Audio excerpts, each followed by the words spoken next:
Hello students, आज का जो हमारा टॉपिक है लास्ट पाई डायग्राम हम पढ़ेंगे।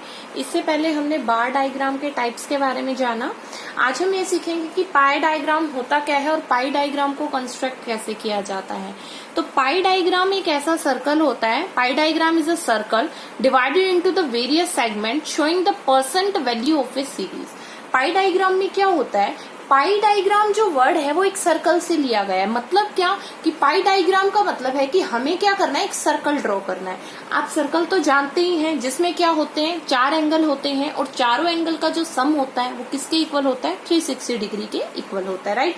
तो पाई डायग्राम को हम सर्कुलर डायग्राम भी बोलते हैं क्योंकि इसमें सर्कल बनाया जाता है। ठीक है, तो इसमें क्या होता है, इसमें जो भी डाटा गिवन होता है आपको, उस डाटा का क्या गिवन होता है, आपको परसेंट फॉर्म निकालना होता है। हमें क्या निकालना होता है, परसेंट फॉर्म निकालना होता है। This diagram does not show the absolute value.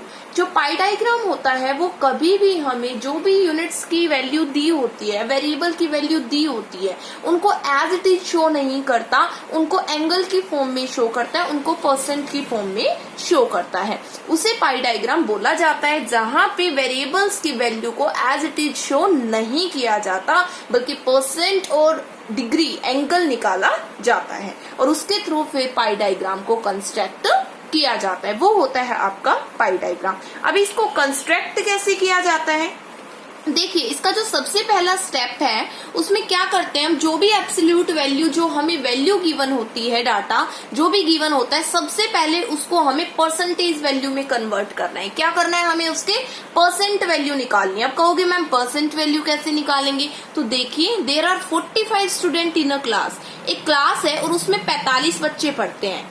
45 student है एक क्लास में। उन 45 बच्चों में से 20 बच्चे फर्स्ट डिवीजन आए, 15 बच्चे सेकंड डिवीजन आए, 10 बच्चे थर्ड डिवीजन आए। ठीक है, तो ये तो था डाटा कि 45 स्टूडेंट्स का डाटा है, जिसमें से 20 फर्स्ट डिवीजन कैटेगरी में है, 15 सेकंड डिवीजन और 10 थर्ड डिवीजन। तो ये तो थी डाटा। टोटल स्टूडेंट कितने थे, 45। फर्स्ट सेकंड थर्ड डिवीजन में डिवाइड कर दिया। अब जैसा कि मैंने आपको बताया कि हमें क्या निकालना है, परसेंट निकालना है। ये तो एब्सोल्यूट वैल्यू थी। अब हमें तो पाई डायग्राम बनाना है, तो पाई डायग्राम ऐसे तो नहीं बन सकता, तो हमें क्या करना है, सबसे पहले परसेंट वैल्यू निकालना है। तो फर्स्ट डिवीजन का परसेंट निकालेंगे। 20 बच्चे थे ना फर्स्ट डिवीजन, कितने में से थे, 45 में से थे। तो टोटल नीचे आ जाता है, जैसे आपकी परसेंटेज निकालते हैं मार्क्स की। तो मान लीजिए आपके टोटल 5 पेपर होते हैं, एक पेपर 100 का है, तो टोटल 5 पेपर कितने के हो गए, 500 मार्क्स के। अब उसमें से आपके मान लीजिए आते हैं 485 मार्क्स। कितने मार्क्स आते हैं, 485 मार्क्स आते हैं। तो आप 485 डिवाइडेड बाय 500 करेंगे और मल्टीप्लाई बाय 100, तो परसेंटेज निकल जाती है कि आपकी कितनी परसेंटेज आई। ऐसे ही इसमें निकालना है कि 20 जो थे वो फर्स्ट डिवीजन थे, तो 45 में से थे ना, टोटल तो 45 थे, तो 20 डिवाइडेड बाय 45 मल्टीप्लाई 100, तो कितना आ गया आपका, 44.55% ऐसे बच्चे हैं जिन्होंने फर्स्ट डिवीजन गेट किया है। उसके बाद बात आती है सेकंड डिविजनर की। तो सेकंड डिविजनर जो है 15 बच्चे थे, टोटल थे 45% के लिए कर दिया मल्टीप्लाई 100, तो 33.35% ऐसे बच्चे थे जिन्होंने सेकंड डिवीजन गेट किया था। फिर बात आती है थर्ड डिवीजन की। तो थर्ड डिवीजन में 10 बच्चे ऐसे थे, 45 में से मल्टीप्लाई परसेंट के लिए 100 कर दिया मैंने, तो 22.22% बच्चे ऐसे थे जिन्होंने थर्ड डिवीजन गेट किया था। क्लियर है, तो ये तो था आपका परसेंट में कन्वर्ट करना। सेकंड स्टेप होता है कि हमें ड्रॉ करना होता है एक सर्कल जिसमें 90 डिग्री का हर एक एंगल होता है, क्योंकि आपको पता है सर्कल का जो सम होता है वो 360 के इक्वल होता है और उसमें 4 एंगल होते हैं, angle A, angle B, angle C, angle D. 360 क्योंकि 90 का एक एंगल होता है, तो 4 एंगल कितने के हो गए, टोटल 360 डिग्री जो होता है वो एक सर्कल का सम होता है। ये आपने मैथमेटिक्स में पढ़ा होगा। देखिए उसके बाद हमें परसेंट निकालने के बाद क्या करना है, एंगल को निकालना है, कितने डिग्री का एंगल है, क्योंकि एंगल निकालेंगे जब ही सर्कल बनेगा। अगर एंगल ही नहीं निकालना आएगा तो सर्कल नहीं बनेगा, राइट। तो उसके बाद परसेंट निकाल ली थी। अब आपको पता है ना परसेंटेज कितने में से होती है, 100 में से होती है। तो देखिए फर्स्ट डिवीजन का 44.55% था, कितने में से था, 100 में से था। मल्टीप्लाई, याद रखना एंगल निकालने के लिए किससे मल्टीप्लाई करेंगे, 360 से मल्टीप्लाई करेंगे। किससे मल्टीप्लाई करेंगे, 360 से मल्टीप्लाई करेंगे और हमारा जो एंगल निकल के आ जाएगा वो 160 डिग्री निकल के आ जाएगा। ऐसे ही सभी करना है। जैसे सेकंड जो था आपका डिवीजन था 33.33% डिवाइडेड बाय 100 मल्टीप्लाई बाय 360। 360 से क्यों किया हमने बताइए, क्यों किया हमने 360 डिग्री से एंगल निकालना था, इस वजह से किया। सर्कल का एंगल निकालना था, उसका जो टोटल होता है वो 360 होता है, राइट। तो इस वजह से हमने उसको 360 डिग्री से मल्टीप्लाई कर दिया। क्लियर है। तो बच्चों हमारा क्या आ गया, 120 डिग्री आंसर आ गया। ऐसे ही थर्ड का कर दिया। 22.22% कितने में से था, 100 में से था। एंगल निकालने के लिए कितने से मल्टीप्लाई कर दिया, 360 से मल्टीप्लाई कर दिया, तो 80 डिग्री हमारा एंगल आ गया। और टोटल इनका अगर हम सम करेंगे तो 360 ही आना चाहिए। ये आप क्रॉस वेरीफाई कर सकते हैं कि जितनी भी वैल्यू दे रखी है उनके आप एंगल निकालोगे, परसेंट निकालोगे, फिर एंगल निकालोगे। एंगल के निकालने के बाद अगर 5 वैल्यू है, 4 वैल्यू, जो भी वैल्यू है उनका ऐड करके देखो 360 आ गया, इट मीन्स दैट कि आपने एंगल की वैल्यू सही निकाली है। अगर 360 डिग्री नहीं आया तो मतलब आपने एंगल की वैल्यू गलत निकाली है। तो ये तो था कि कैसे वैल्यू को निकाला जाता है।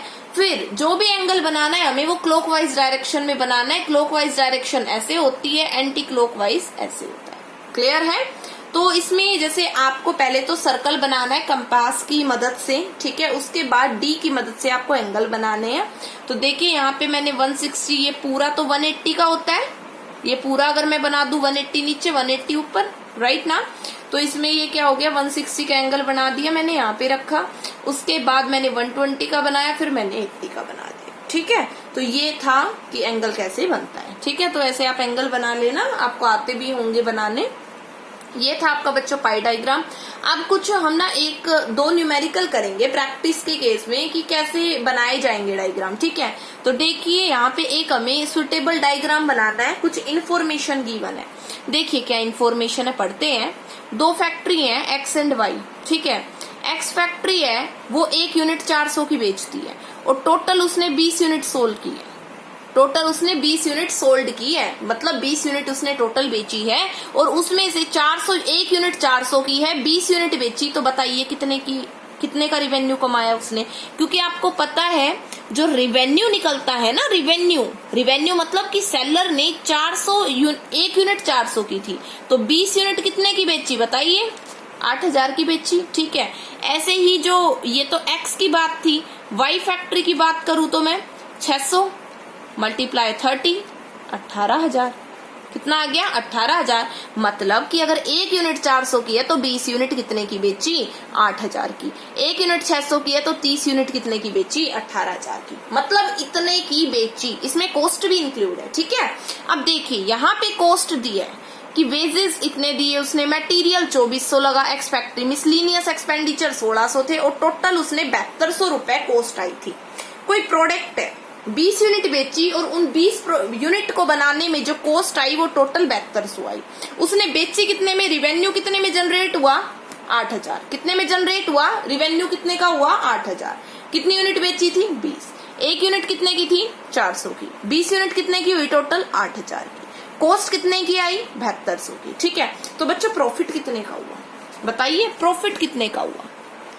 याद रखना प्रॉफिट का जो फॉर्मूला होता है वो हमेशा क्या होता है, revenue minus cost of a production. Revenue minus cost of a production ये फॉर्मूला होता है, ठीक है। हमेशा याद रखना प्रॉफिट निकालने का, लॉस निकालने का। अभी रिवेन्यू कितना है, 8000 है और कॉस्ट कितनी थी, 7200। तो बताइए प्रॉफिट कितने का हो गया बच्चों, 800 रुपए का हो गया, ठीक है। ये चीज है। रिवेन्यू मतलब क्या होता है कि सेलिंग वैल्यू होती है, जो भी प्रोड्यूसर होता है, सेलर होता है, उसने जो बेच के कमाया उसमें कॉस्ट भी इंक्लूड है, ठीक है, वो चीज है। अब देखिए पहले मैंने इसको अच्छे से टेबल में बनाया, फैक्ट्री एक्स फैक्ट्री वाई दिया, टोटल कॉस्ट और पर यूनिट कॉस्ट लिख दिया, वेजेस 3200, मटेरियल और ये सब लिख दिया। फिर मैंने ना इनकी पर यूनिट कॉस्ट निकाली। क्या निकाली मैंने, इनकी पर यूनिट कॉस्ट निकाली, क्योंकि इतनी वैल्यू तो शो नहीं कर पाऊंगी, पर यूनिट के हिसाब से ही शो करेंगे हम, ठीक है। डाटा को थोड़ा मैग्नीट्यूड हाई है तो छोटा बना लेते हैं ताकि सब डिवाइडेड बार डायग्राम बन जाए आसानी से, ठीक है। तो इस केस में मैंने क्या किया, 3200 थी टोटल कॉस्ट, लेकिन कितनी यूनिट की थी ये बता दीजिए आप। एक यूनिट 400 की थी, एक यूनिट कितने की थी बताइए, 400 की थी, लेकिन क्वांटिटी कितनी सोल की थी, वही 20 यूनिट थी। कितनी यूनिट थी, 20 यूनिट हमने बेची। अब 20 यूनिट को बनाने में जो वेजेस मजदूरी दी जा रही है वो 3200 दी जा रही है। कितनी दी जा रही है, 3200 दी जा रही है। पर यूनिट का मतलब होता है बच्चों 1, तो एक यूनिट को बनाने में कितना होगा, 3200 डिवाइडेड बाय 20, तो कितना आ जाएगा आपका, आ गया 160। समझ में आया नहीं, तो ये आ गया 160। मतलब हम क्या करेंगे, टोटल कॉस्ट को किससे डिवाइड कर देंगे, क्वांटिटी से डिवाइड कर देंगे, टोटल क्वांटिटी से, तो हमें पर यूनिट कॉस्ट पता चल जाएगी। अब जैसे 2400 मटेरियल कॉस्ट आई, लेकिन 20 यूनिट को बनाने में कॉस्ट आई ना, तो एक यूनिट को बनाने में कितनी कॉस्ट आ रही है, 120 आ रही है, जब तो 2400 हुआ। ठीक है, तो ऐसे निकल जाएगा सेम प्रोसीजर। ठीक है, ये 120 कैसे आया, हमने 2400 को किससे डिवाइड किया, 20 से डिवाइड किया, तो हमारा कितना आ गया, 120 निकल के आ गया। ठीक है, ऐसे ही सेम करना है मिसलीनियस में भी। और प्रॉफिट में भी 800 का प्रॉफिट हुआ था, मैंने बता दिया कि रिवेन्यू 8000 जो है हमने सामान बेचा, और कॉस्ट जो है वो 7200 आई, तो 800 का हमने प्रॉफिट कमा लिया। ठीक है, क्योंकि हम 400 यूनिट को 20, एक यूनिट 20 की बेचते हैं, मतलब 20 यूनिट बेचते हैं और एक यूनिट 400 रुपए की है। ठीक है, तो टोटल हमने 8000 रुपए कमाए, और प्रोडक्शन की जो कॉस्ट आई थी वो 7200 थी, तो 800 रुपए हमने कमा लिए प्रॉफिट के। सेलर ने तो प्रॉफिट कमाया है ना। ठीक है, 800 कमा लिए। अब 20 यूनिट पे 800 कमाए हैं, तो एक यूनिट पे कितने कमाए, 40 40। ठीक है, तो ये चीज है। एज इट इज सेम इसमें कर देंगे। इसमें नेगेटिव आ रहा है, नेगेटिव का मतलब है कि लॉस हो गया फैक्ट्री वाई। ठीक है, कुछ नहीं करना है, एज इट इज सेम था। ठीक है, अब यहाँ पे देखिए क्या है कि इसका डायग्राम, तो डायग्राम बनाएंगे हम सब डिवाइडेड। याद रखना, सब डिवाइडेड में सबसे पहले छोटी वैल्यू को लिया जाता है, उसके बाद वैल्यू कॉम्युलेटिव होती जाती है। तो सबसे पहले हम पर यूनिट के हिसाब से डायग्राम बनाएंगे, क्योंकि इसीलिए हमने इसके मैग्नीट्यूड को छोटा किया है। ठीक है, तो मैं क्या करूंगी, इसका टोटल कर लूंगी, और इसका टोटल आएगा 400। ठीक है, और मैं इसका करूंगी टोटल, तो इसका जो आएगा टोटल वो 600। 100 तो घटाना ही पड़ेगा ना। ठीक है, तो 600 आ जाएगा। ठीक है, 200 200 400 400 300 700 700 में 100 गए 600। ठीक है, अब सब डिवाइडेड में क्या किया जाता है, टोटल वैल्यू तक लिया जाता है, तो मैंने ले लिया 400 और यहाँ पे मैंने ले लिया 600। इतनी आगे बात समझ में। फिर छोटी वैल्यू 40 है, तो मैंने 40 का प्रॉफिट शो कर दिया। प्रॉफिट को मैं डॉट से शो कर रही हूँ, कर दिया मैंने 40 तक। उसके बाद मैंने कहा था कि वैल्यू ऐड होती जाएंगी, सब डिवाइडेड जो मैंने कल सिखाया था। तो अब इससे ऊपर 40 के बाद 80 वैल्यू आती है ना, तो 40 में 80 जोड़ेंगे तो बच्चों कितना आएगा, 120। तो 120 तक वैल्यू ले जाओ, 120 तक ले जाओ, लेगी मैं। अब 80, ये 80 हो गया। फिर उसके बाद 120 में फिर 120 जोड़ दो, क्योंकि 80 के बाद 120 है, तो 240, तो 240 तक ले जाओ, ले गई। फिर उसके बाद 160 जोड़ दो, उसमें तो कितना आएगा, 400। तो ये बन गया आपका डायग्राम। आ गया समझ में। उसके बाद बात है कि फैक्ट्री वाई, तो नेगेटिव शो करना है, तो नेगेटिव तो माइनस वाई नीचे शो करेंगे, तो ये मैंने -100 दिखा दिया। उसके बाद इसमें जो वैल्यू है वो हमें दिखानी है, किसकी दिखाएंगे बताइए। वही सेम प्रोसीजर फैक्ट्री एक्स में चला था ना, ऐसा ही एज इट इज चलेगा। मिसलीनियस की वैल्यू, और मिसलीनियस की वैल्यू यहाँ पे 300, बट बच्चों 100 माइनस कर दिया, वैल्यू तो 300 दिखाएंगे, बट 300 में से 100 माइनस गया तो बचा कितने का, क्योंकि हमें तो ऐसे चलना है। अब ये प्लस का था, तो 40 और 80 120 हो गया, है ना। बट इसमें माइनस है और ये 300 है, तो कितना आया बताओ, 200 आ गया। तो आप क्या करोगे, 200 तक ले जाओगे। कहां तक ले जाओगे, 200 तक। आप कहोगे मैडम 300 दे रखा है, 300 तक ले जाना था।